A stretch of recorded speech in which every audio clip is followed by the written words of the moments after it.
হর হর মহাদেব, জয় মা কালী। ভাগ্যস্থানে উচ্চ রবি, একাদশে বৃহস্পতি, দশমে স্বগৃহে শুক্র এবং অষ্টম স্থানে শনি মঙ্গলের বীজযোগ। সিংহ রাশি ও সিংহ লগ্নের জাতক জাতিকাদের আগামী এপ্রিল মাসটি কেমন কাটবে সেই সম্পর্কে আমরা এই ভিডিওটিতে বিস্তারিত আলোচনা করব। প্রথমেই দেখে নেওয়া যাক কর্মক্ষেত্রের দিকটা। আপনাদের রাশি ও লগ্নের সাপেক্ষে দশম ভাবের অধিপতি হলেন শুক্র। 17ই এপ্রিল পর্যন্ত শুক্র আপনাদের ভাগ্যভাবে অর্থাৎ নবম ভাবে অবস্থান করবেন এবং 18ই এপ্রিল থেকে দশম ভাবের অধিপতি শুক্র স্বগৃহে বৃষ রাশিতে গোচর করতে শুরু করবেন। সুতরাং বোঝাই যাচ্ছে পুরো এপ্রিল মাসটাই আপনাদের কর্মজীবন কিন্তু যথেষ্ট ভালো হতে চলেছে এবং ভাগ্যের সহায়তাও আপনারা কর্মজীবনে সবসময় পেতে থাকবেন। তবে এপ্রিল মাসের শুরুটা একটু ধীর গতিতেই হবে, কারণ যেহেতু রাশি ও লগ্নাধিপতি রবি শনি মঙ্গলের বীজযোগের মধ্যে আক্রান্ত থাকবেন এবং অষ্টমভাবে অবস্থান করবেন, তাই আপনাদের ধীর গতিতে কিন্তু এপ্রিল মাসটা শুরু হবে। যেই রবি, যিনি আপনাদের রাশি ও লগ্নাধিপতি, উচ্চ অবস্থায় মেষ রাশিতে 14ই এপ্রিল থেকে গোচর করতে শুরু করবেন এবং 18ই এপ্রিলের পর শুক্রও আপনাদের দশমভাবে স্বগৃহ হয়ে গোচর করতে আরম্ভ করে দেবেন, সঙ্গে সঙ্গেই আপনারা কর্মে একটা দারুণ উন্নতি পেতে শুরু করবেন। বিশেষ করে 20 এপ্রিলের পর কর্মজীবনে আপনাদের নতুন অধ্যায়ের সূচনা হতে চলেছে এবং এপ্রিল মাসের শেষের দিকে আপনারা কোনো বড় ধরনের প্রমোশন বা পেস স্কেল হাইক হওয়ার সম্ভাবনাও প্রবল। তবে যারা ব্যবসার জগতে যুক্ত রয়েছেন তাদের কিন্তু এপ্রিল মাসের শুরুটা খুব একটা ভালো হবে না। আপনাদের রাশিতে কেতু অবস্থান করছেন এবং সপ্তমভাবে রাহু ও বুধ অবস্থান করছেন, তাই 10ই এপ্রিল পর্যন্ত বুধ ও রাহুর এই সপ্তমভাবে অবস্থান কিছু ভুল সিদ্ধান্ত আপনাদের ব্যবসার ক্ষেত্রে নিয়ে নেওয়ার একটা প্রবণতা কিন্তু দেখা যাচ্ছে। তাই খুব সাবধানভাবে ও সতর্কভাবে এপ্রিল মাসের প্রথম 10 দিন অতিবাহিত করবেন। কোনো বড় ধরনের ব্যবসায়িক সিদ্ধান্ত এই সময় গ্রহণ করবেন না।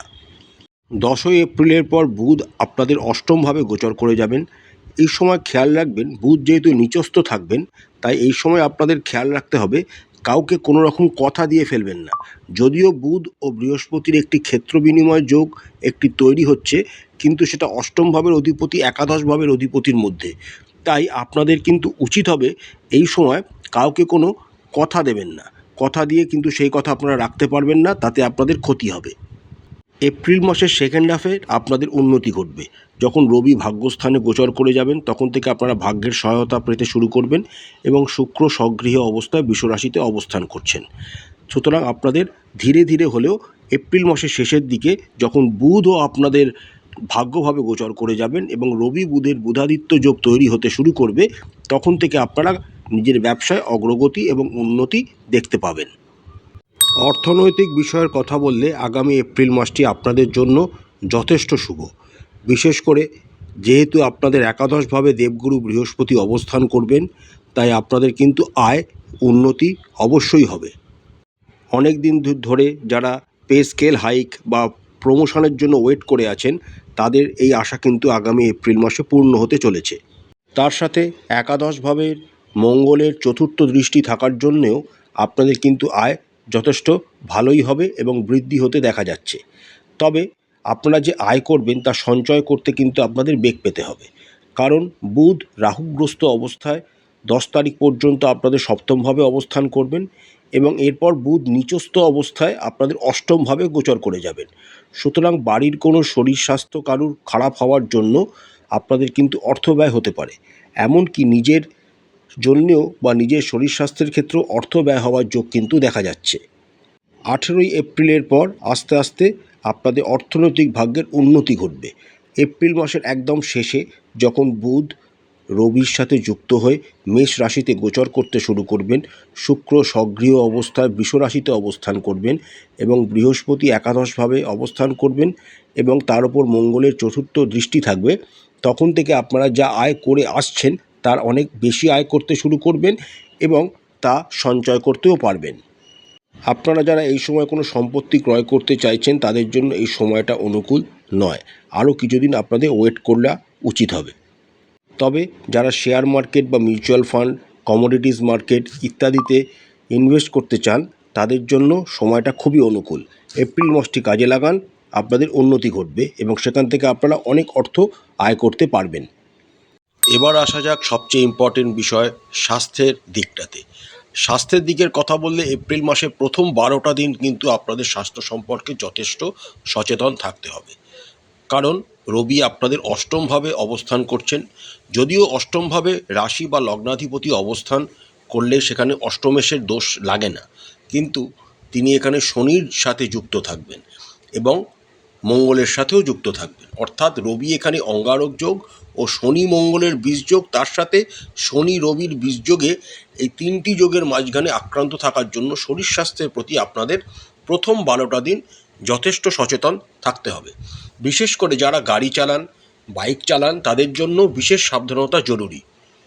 13ই এপ্রিলের পর যখন রাশি ও লগ্নাধিপতি রবি আপনাদের ভাগ্যভাবে গোচর করে যাবেন এবং উচ্চ অবস্থায় মেষ রাশিতে অবস্থান করতে শুরু করবেন, তখন থেকে আপনাদের শরীর স্বাস্থ্যের উন্নতি ঘটবে। আপনাদের যাদের চোখের কোনো সমস্যা আগে ছিল বা মাথার কোনো সমস্যা ছিল, সেখান থেকে আপনারা মুক্তি লাভ করবেন। আপনাদের রাশি ও লগ্নের সাপেক্ষে সবচেয়ে অনুকূল বিষয় হলো একাদশভাবে বৃহস্পতির অবস্থান। আপনাদের আগেই বললাম এপ্রিল মাসের প্রথম 10-12 দিন আপনাদের সাবধানতা অবলম্বন করতে হবে, কিন্তু যেহেতু একাদশে বৃহস্পতি অবস্থান করছেন, তিনি আপনাদের সমস্ত জায়গা থেকে বিপদ থেকে রক্ষা করবেন। তবে যেহেতু রাশিতে কেতু অবস্থান করছেন এবং সপ্তমভাবে রাহু অবস্থান করছে, তাই নিজেদের খাওয়া দাওয়ার প্রতি একটু সচেতন থাকবেন। ভুলভাল কিছু খেয়ে ফেলবেন না এবং মশলাদার খাওয়া থেকে নিজেদেরকে দূরে রাখবেন, এতে আপনাদের উপকার হবে। যারা প্রেম জীবনে রয়েছেন তাদের জন্য কিন্তু আগামী এপ্রিল মাস খুবই ভালো হতে চলেছে। আপনাদের রাশি ও লগ্নের সাপেক্ষে পঞ্চম ভাবের অধিপতি বৃহস্পতি একাদশভাবে অবস্থান করছেন এবং একাদশভাবে অবস্থান করে তার সপ্তম দৃষ্টি দ্বারা আপনাদের পঞ্চম ভাব ও তার নিজের ঘর ধনু রাশিকে তিনি প্রভাবিত করছেন। সুতরাং আপনারা আপনাদের প্রেমকে বিবাহে রূপান্তরিত করার চেষ্টা করতে পারেন, সময়টা অসম্ভব ভালো। এছাড়া যারা এখনও প্রেমের সম্পর্কে জড়াননি, তাদের জীবনে নতুন প্রেম আসার সম্ভাবনা প্রবল এবং যেই প্রেমই আসুক সে কিন্তু আপনাদের জন্য যথেষ্ট উপযোগ্য হবে। এই সময় আপনারা আপনাদের প্রেমিক বা প্রেমিকার সাথে ভালো সময় অতিবাহিত করবেন। আপনাদের বন্ধন ও আরও শক্তিশালী হয়ে উঠবে। একে অপরকে আরও নতুন করে চিনতে শিখবেন, নতুন করে আরও ভালো সময় কাটাতে এই সময় অতিবাহিত করবেন। সুতরাং আগামী এপ্রিল মাসটি প্রেম জীবনের জন্য আপনাদের যথেষ্ট ভালো।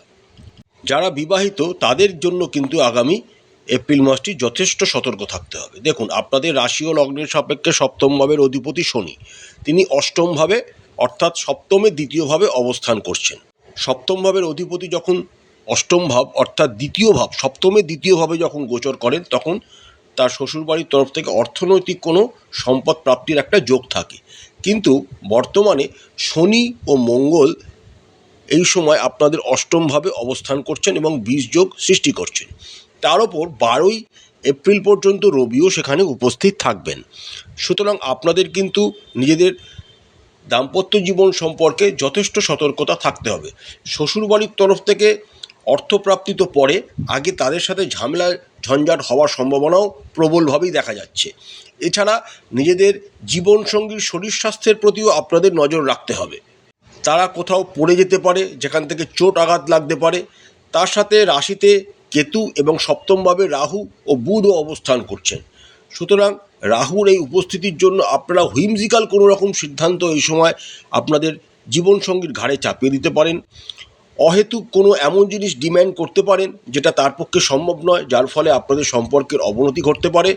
সুতরাং বুঝতেই পারছেন, এপ্রিল মাসটি পুরো জুড়েই আপনাদের শনি মঙ্গলের বীজযোগের ভেতর সপ্তমপতি শনি আক্রান্ত থাকবেন এবং যথেষ্ট সাবধানতা আপনাদের অবলম্বনও করতে হবে। এর মধ্যে একটি ভালো বিষয় হলো শুক্রের অবস্থান।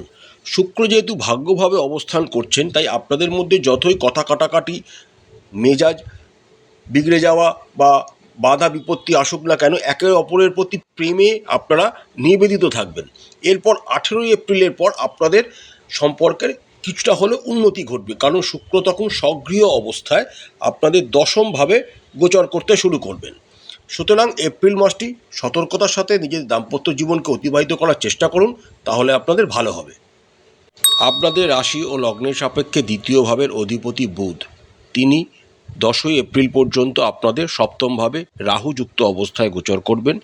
এরপর 28শে এপ্রিল পর্যন্ত বুধ আপনাদের অষ্টমভাবে নিচস্থ অবস্থায় গোচর করবেন, যদিও তিনি বৃহস্পতি ও বুধের এই সময় একটি ক্ষেত্র বিনিময় যোগ তৈরি হবে। চতুর্থ ভাবের অধিপতি মঙ্গল পুরো এপ্রিল মাস জুড়েই আপনাদের অষ্টমভাবে অবস্থান করবেন এবং শনি মঙ্গলের একটি বিষযোগে আক্রান্ত থাকবেন। অর্থাৎ পারিবারিক জীবন যে খুব শুভ সেটা কিন্তু বলা যাচ্ছে না। এর সাথে অ্যানসেস্ট্রাল প্রপার্টি নিয়ে কোনো রকম বড় ঝামেলা হওয়ার সম্ভাবনা প্রবলভাবে দেখা যাচ্ছে। তার সাথে পরিবারের কোনো গুরুজনদের স্বাস্থ্যের হানির যোগও কিন্তু পরিষ্কারভাবে দেখা যাচ্ছে। সুতরাং শরীর সম্পর্কে বাড়ির লোকেদের দিকে একটু সতর্ক থাকবেন। মায়ের শরীর স্বাস্থ্যের প্রতি বেশি চিন্তা থাকবে, কারণ চতুর্থ ভাবের অধিপতি মঙ্গল শনির সাথে যুক্ত হয়ে বিষযোগে আক্রান্ত রয়েছেন। তাই মায়ের শরীর স্বাস্থ্যের প্রতি বিশেষ নজর রাখতে হবে। বাবার শরীর স্বাস্থ্য নিয়ে তেমন কোনো চিন্তা হবে না। বাবা আপনাদের বিভিন্ন বিষয়ে হেল্প করবেন এবং আপনাদের ভাগ্য যাতে উন্নতি ঘটে তাতে সাহায্য করবেন। 18 এপ্রিলের পর আপনাদের পিতার যদি চলে আসা অতীতের কোনো সমস্যা থেকে তিনি মুক্তি পাবেন। ভাই বোন দাদা দিদিদের কাছ থেকে আপনারা বিশেষ কোনো হেল্প আগামী এপ্রিল মাসে পেতে পারেন। বন্ধুরা আপনাদের পাশে দাঁড়াবে, আপনাদের বিভিন্ন বিষয়ে তারা আপনাকে হেল্প করবে এবং কিছু বন্ধু আপনাদের এমন উপকারও করতে পারে যা আপনাদের জীবনের মোড় ঘুরিয়ে দিতে পারে। প্রতিকার স্বরূপ আপনারা রাশি ও লগ্নাধিপতি রবির বীজ মন্ত্র প্রত্যেক দিন 108 বার করে জপ করবেন। আদিত্য হৃদয় স্তোত্রম প্রত্যেক দিন পাঠ করবেন। মঙ্গলের বীজ মন্ত্র আপনারা পাঠ করবেন, তার সাথে হনুমান চালিসা অবশ্যই দিনের একটি নির্দিষ্ট সময় জপ করবেন এবং প্রতিদিন সকালবেলা স্নান সেরে সূর্য দেবতাকে অর্ঘ্য নিবেদন করবেন। এতে আপনাদের অনেক উন্নতি ঘটবে। আশা করছি আগামী এপ্রিল মাসটি আপনাদের ভালো কাটবে। মা কালী আপনাদের মঙ্গল করুন, আপনাদের সমস্ত মনের ইচ্ছা এবং মনস্কামনা মা কালী পূরণ করুন। আমাদের চ্যানেলের কন্টেন্ট যদি আপনাদের ভালো লাগে তাহলে অবশ্যই চ্যানেলটিকে লাইক করবেন, শেয়ার করবেন, সাবস্ক্রাইব করে আমাদের চ্যানেলটির পাশে থাকবেন। হর হর মহাদেব, জয় মা কালী, নমস্কার।